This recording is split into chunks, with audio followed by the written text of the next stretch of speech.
behalf of the Military Heritage Institute and on behalf of the Military Museum and Veterans Research Center, it's my pleasure to welcome all of you here this morning. For those of you who don't know me, I'm Fred Allman. I'm the president of the Institute. And we've come here this beautiful Saturday morning for an event which is both solemn but also celebratory, as we recognize the efforts of a late and dear friend and leader in our effort to establish this museum, Lieutenant Colonel Bryan H. Goose, as we fondly refer to him, Gosling. I want to welcome our guests of honor this morning. Mrs. Kay Gosling is here, and Karen and Brian and Harold Gosling.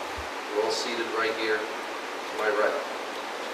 And when we finish a few comments that will be made here, we're going to adjourn to the main lobby of the museum, where a very beautiful memorial plaque will be unveiled by the Gosling family at that time. Let me tell you a little bit about the history of why we're here.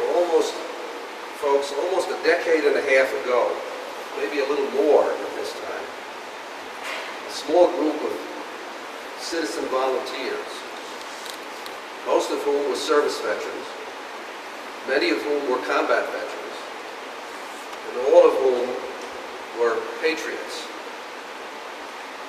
came and looked and saw that the artifacts and the memorabilia of this great museum were scattered throughout the state and were in dire jeopardy of being lost simply through neglect. The physical evidence of the service and of the sacrifices of the men and women who defended our freedom throughout history was at risk of deteriorating just into the dustbins of history. That group of citizen volunteers took it upon themselves to do something about that situation. Goose Gosling, Bryan, who himself was a lieutenant colonel, a special forces veteran, a military historian, and one of his great prides, a reenactor of the soldiers of our ancestry that we commemorate in this museum, was one of our first founding leaders and motivators of this small corps of volunteers. Our mission that we set out for ourselves was no small task: convince the state of New York to create a state military museum. Well, the state hadn't done it in over 100 years. So this small group of people decided we would do it. Bryan was one of the ones who led that effort. Our mission was to create a state military museum in order to secure and protect all of these artifacts of our heritage, and then to convince the leaders of the state to establish a permanent home for the museum, this permanent home for the museum. Many people thought we were starry-eyed, that we were unrealistic. In fact, a lot of people thought we were just plumb crazy. But that didn't faze us, and it didn't faze the Goose. If anything, it encouraged us. As our very first vice president, Bryan Gosling's indomitable spirit, his infectious smile, and those of you who know him know what I meant by that. And if you don't, look at the plaque that will go out there. His engaging personality and his selfless dedication to our mission played a critical role in leading the way to the ultimate success and accomplishment of this mission. Not for one moment did Bryan ever indulge any doubt or concede any hope that we would succeed. He bolstered our spirits at every special event when he appeared in the historic uniforms as the living embodiment of the heritage that we were seeking to preserve. He kept faith in the dream that this grand museum would one day be a reality. I have no doubt, folks, that his spirit knows we made it. And in fact, his spirit was instrumental in ensuring that we would make it. This memorial that we're gathered here today to dedicate ensures that his spirit will forever smile on these galleries of our military heritage. It's for these reasons, and for all of his deeds, and for all of his dedication, that we here today salute the memory and the service of Lieutenant Colonel Bryan H. Gosling. Now, I would like to call upon a couple of more people who also will add a few of their reminiscences to the service and contributions of the Goose. And the first of the people I'd like to call upon is the person who led our efforts and who was the first president of the museum, now our emeritus president, our own very special Colonel John Edwards.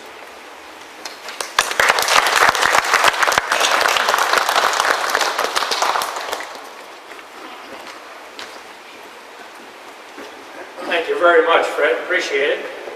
Okay, family members. Nice to see you all this morning. This morning, you heard Bryan Gosling, affectionately known to all of us as the Goose. I met the Goose, if I may use that. Okay, you won't mind that. 30 years ago this year, he was the director of the New York Power Pool Public Affairs, and I was leading the Emergency Fuel Office. And you can understand we had a lot in common with energy shortages, etc., and so forth.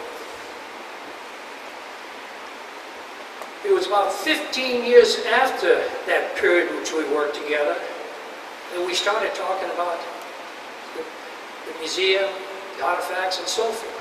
I wasn't aware of all that, but it was the Goose that was telling me we have all this memorabilia and artifacts in armories, in storage locations, that we ought to do something about that.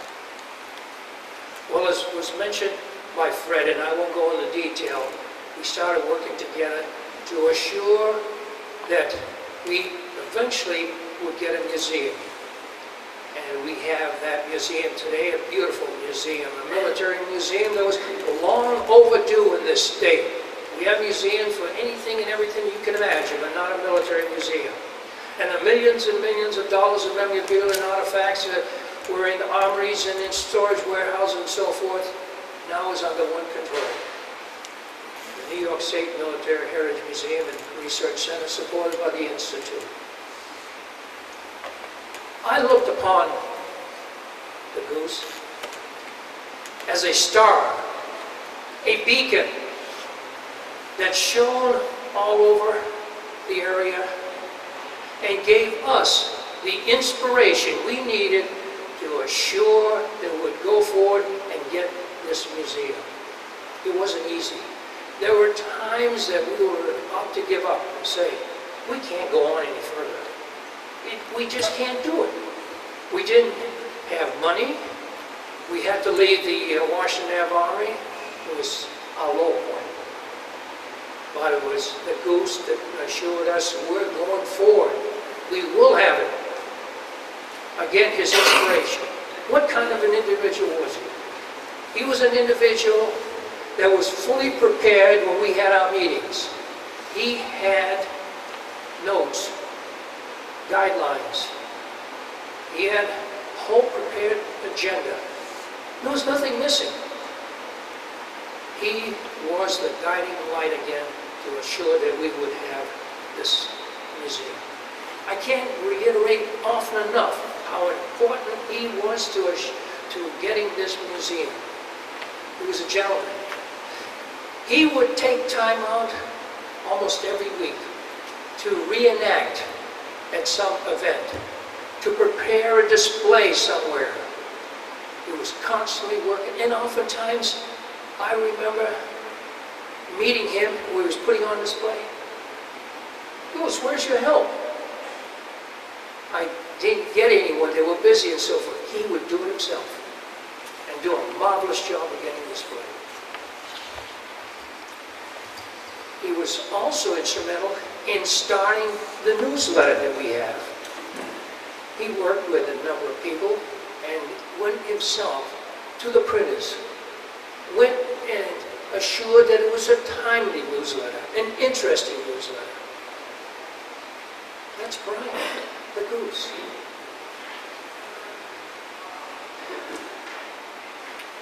What can I say about this individual? A gentleman. I don't believe there's any lady that can ever say that this man wasn't a gentleman. He was a true gentleman. He could articulate in presentations. He would add humor, even at meetings. That smile. And when the phone rang and I'd answer the phone, "This is the goose calling." To this day, I envision him as an individual who was our star, our beacon, our guiding light, and inspiration. I don't think that we'll ever have another Lieutenant Colonel Bryan Gosling, the goose. A great individual. And today, on that plaque, there will be a lasting memory, and we'll always see this individual. And new members, visitors coming to this museum, will see this plaque honoring this individual. Thank you all for coming. Thank you.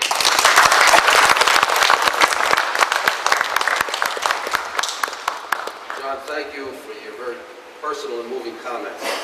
As one of the people who probably has known and worked with the goose as long or longer than any of us have in this effort. Next, I'd like to call upon another of our very original movers and shakers and founders of this effort before it was even formalized. He was and continues to be active in the pursuit of the success of this mission. Bill Glidden. Bill, can you come up, please?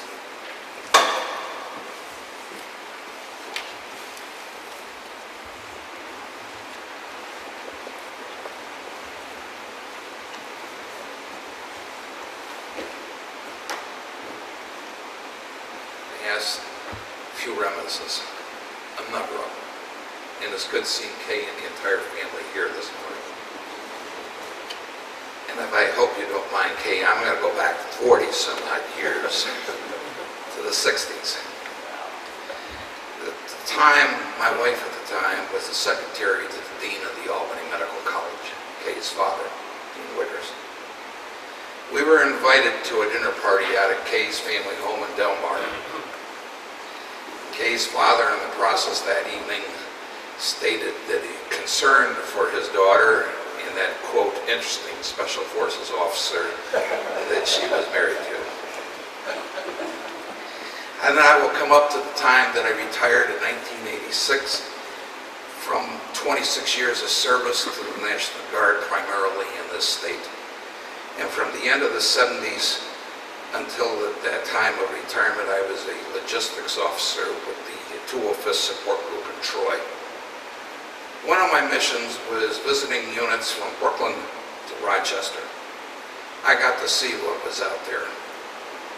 And being from this area, my home only just a few miles north of here, very familiar with this armory. I was also acquainted with the flag collection that was on the first floor of the state capitol and the condition that was in. On these various trips to these various armories, I would see things that I wouldn't see on the next trip through there. And I said, who is exactly taking care of these collections? Quite often the answer was the janitor. Upon retirement, there was a 6-month period that I became single. I moved out of my home, and I I retired, and if any more points have been built up at that point, I'm just glad that when I looked for an opportunity to join the company of military historians, I was glad that the Goose there because he really helped my spirits at the time. His degree was in public relations from Cornell. He was in public relations with the New York Power Pole. And this is where the company of military historians have met several times on Sunday afternoons. Bob Mulligan was here, and those were the years I began to meet. Ken Clapp was sitting over there, and Ed Winslow, who is now gone. We used to get together, and each one of us would get a turn to get up there and give a piece of history. These were the years that I became acquainted that he was also getting the group of us together to pay visits over to the ROTC at Troy, at RPI, and the Goose virtually, I think he had to contact the local police headquarters because if his van got stopped, they would have found all sorts of machine guns, automatic weapons, and everything else in the back of these vans. The attic of his house is like an Army-Navy store. I have never seen a collection like this in all my life. And we formed the Soldiers of Albany. We dressed. What the Goose put me in was a Korean War outfit, and he handed me a Browning automatic rifle. And I proceed through the city of Albany, particularly the parade of the anniversary that we had in the late 80s in Albany of the 300th anniversary of the signing of the Dongan Charter.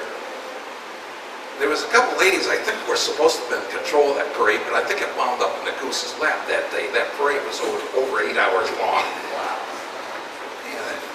And then there was the times that we met, other times meeting up at the New York Power Pole, and Ken brought that up to me this morning. Who was doing all the cut and pasting? The Goose was in there. And quite often I would, you got to put this here, you got to put this here. Okay.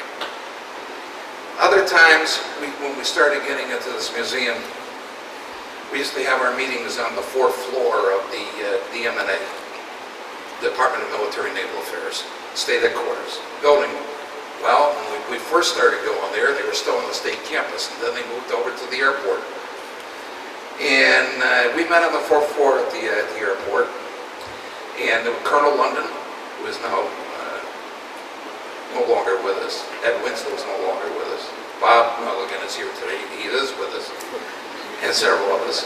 We used to meet up there, and the Goose said to me, and I'll never forget it coming out the door, he says, you know, he says, you're going to do more in your retirement than you ever did in 20-some-odd years getting paid for this organization. I says, I think I believe it. And it's been a joy to see where this museum has gone. When I moved in 1990 to Plattsburgh, and I had met my wife, the Goose was my best man in our wedding. And my wife will be joining us for lunch here today. But those were some great years we had together and a lot of memories. And it's been a pleasure. And it's been a pleasure knowing you, Kay, and the boys. Pleasure.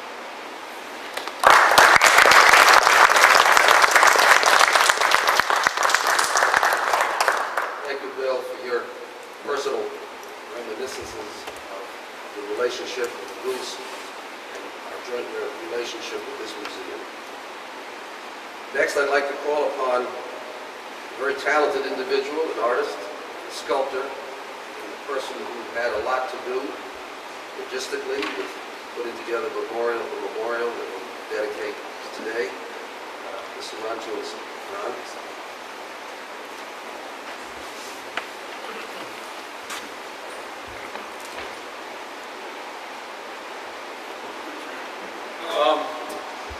Doing the plaque was, a real special thing for me. I guess I first met Bryan. I moved up here over about 20 years ago from the city, and of course right away I started seeking out historical organizations and things like that because I was very interested in history, and I joined the Capital District Civil War Roundtable, and that's where I first met Bryan. And when you're new to an area, it's hard to make new friends, and right away he kind of came over and became my friend, and we got to talking and everything, and then later on we became even closer when I joined the 125th New York Civil War Unit, which I've been a member of for, practically since I moved up here. And Bryan was always, full of energy, full of, ideas, and just being around him was an experience. And I'll never forget one of the first times that, I was sitting talking with him, and I had mentioned that I had previously been in another Civil War unit, the 5th New York Zoo Ops. And right away, like his face lights up, and he says, "That's great, you still have your uniform." And I said, "Yeah." And he said, "Well, terrific, I'm doing this, Soldiers of New York, and I can use you and your 5th New York Zoo outfit to help illustrate the different uniforms, I said, "Oh, really? Well, what do you want me to do?" "Well, we have these meetings and shows and everything." And I said, "Well, at that point, I'm self-employed. I'm trying to start a new career as a sculptor. I'm working harder and longer hours to make things work, and I have a new family that's growing. I don't have much time." He says, "That's all right. We'll work you in." And just his bubbly personality kind of sucked me into his life and the things that he was doing, and I participated in many of his Soldiers of New York shows that he did. But probably the best memories that I have with him, of course, was sitting around the campfire, talking and listening to his stories when we were at these different Civil War events.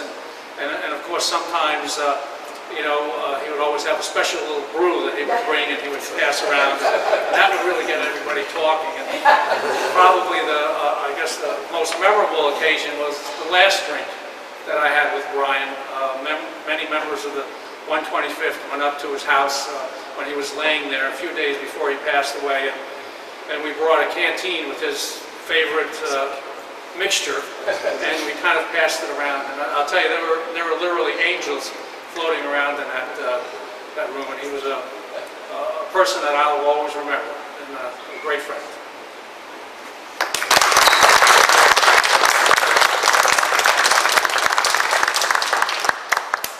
Ron, you've not only captured the essence of Goose in the plaque you will dedicate, but you've really captured the essence of Goose in the words that you've delivered to us this morning. Thank you very much. Shortly now, we will adjourn to the main lobby of the museum with the Gosling family, where the memorial plaque will be unveiled, and we will also hear a few brief words from Bryan's sons. Regimental who is here is invited to attend. And finally, one last comment before we adjourn to the lobby for the unveiling of the plaque. Putting together efforts like this, special events, require a lot of work. It's not easy.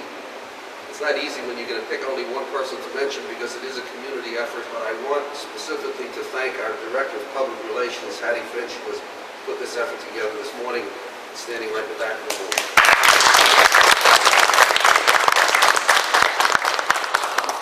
Now, if we can, I guess we can follow Patty or Norm, whoever's. Way down in here for whoever's attending the unveiling. If you want to move to the right or get on a staircase, whatever you want to do. The unveiling is going to be behind the flag. We got his plaque behind the flag. So wherever you can find a place.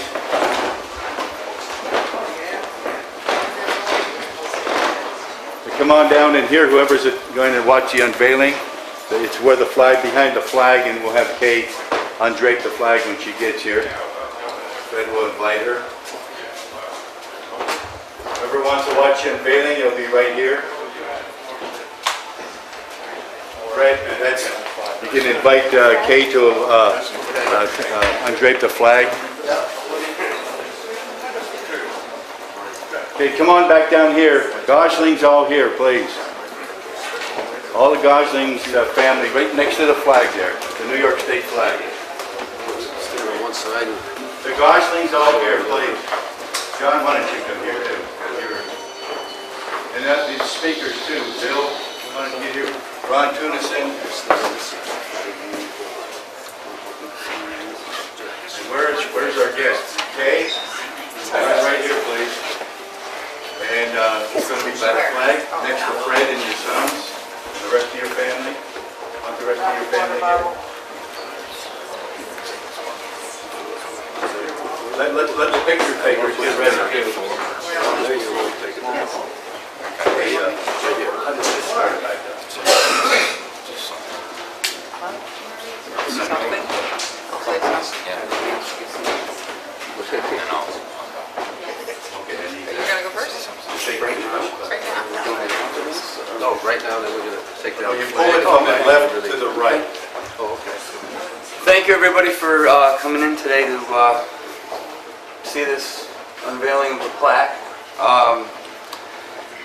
A lot of hard work, Washington Avenue Armory, then into the Scotland Avenue Armory, and then some at the house. And now it's all got a nice permanent home, and I'm sure my father is very, very happy. And I know he's very, very happy. So thank you for coming in. Thank you. I know the suspense is killing y'all, but I prepared a small speech. Hold on, page 1. Where's skip all that parting glass. Oh, wait, back up. Notice your mother? I just want to say that, now Dad is history. He is now part of history. All that he stood for was history, and now he gets to be part of it. And that's an outstanding and wonderful thing. That's pretty much it, Mom. Hi. You have a way of, More about the time machine? and like my sons, I thank you all for this honor that you've bestowed on Bryan.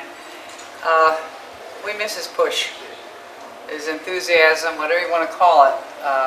Life was never dull. That's for sure. And I was just thinking, coming up in the car, we had the time machine, and it would come home, and it would be emptied of tents and guns and straw and whatever else he picked up and cleaned, and the dog crates would go in, and I'd go off on my weekends. And the next weekend, he'd go back off on a reenactment with many of the people who are here today and all the people that remember him. He's watching. He's watching all this. And now that he is here permanently, shall we say, and part of history, it makes us all very happy. Thank you. There we go.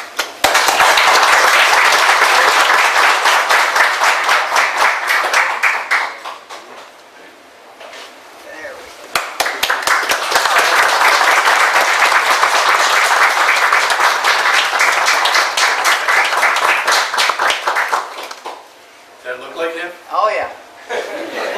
I like the bottom line. He got there early and he stayed late.